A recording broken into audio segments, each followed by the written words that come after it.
Assalamualaikum, sugeng enjing para wargi. Apa kabar hari Senin ini? Sehat-sehat selalu ya.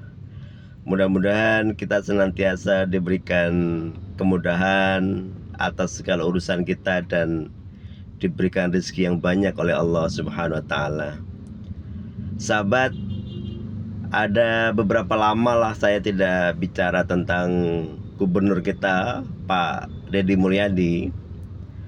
Kemarin kita telah menyaksikan babak pertama dari program pembarakan anak-anak tanda kutip yang susah diatur oleh orang tuanya, oleh lingkungan.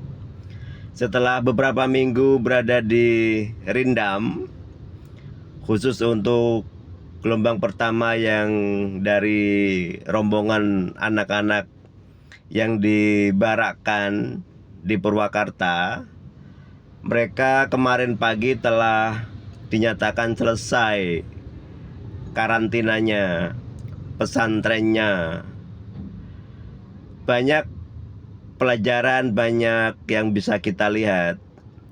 Pertama, orang tua merasakan kegembiraan yang luar biasa karena merasa anaknya telah berbeda dari sebelum dititipkan. Tentara yang mendampingi juga merasa sudah cukup perubahan yang dialami oleh anak-anak tersebut. Saatnya mereka kembali ke habitatnya, ke lingkungannya.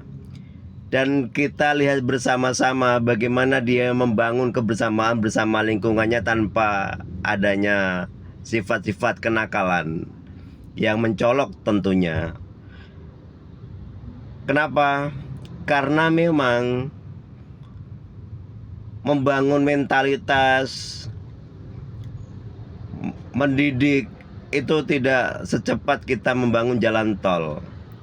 Kalau jalan tol saja, istilah mudahnya ada uang dikerjakan, kadangkala juga mangkrak.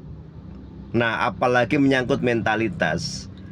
Mentalitas ini dari mulai lahir sampai mati adalah pembelajaran. Oleh karenanya program stimulasi Pak Gubernur ini harus kita jaga terus menerus, baik oleh lingkungan, oleh orang tua, termasuk juga lingkungan sekolah. Bagaimana kita bisa mengarahkan lingkungan, bisa mengontrol pergaulan mereka di luaran. Terlebih peran orang tua juga sangat menentukan karena rumah orang tua adalah madrasah pertama bagi anak-anak kita. Karena itu saya pribadi merasa senang ketika melihat perubahan-perubahan yang positif seperti ini. Tinggal mari kita jaga bersama-sama etos kerja Pak Gubernur dan jajarannya. Kemudian bagaimana kita merawat anak-anak kita yang kelak akan menjadi generasi masa depan. Mereka masih punya harapan panjang.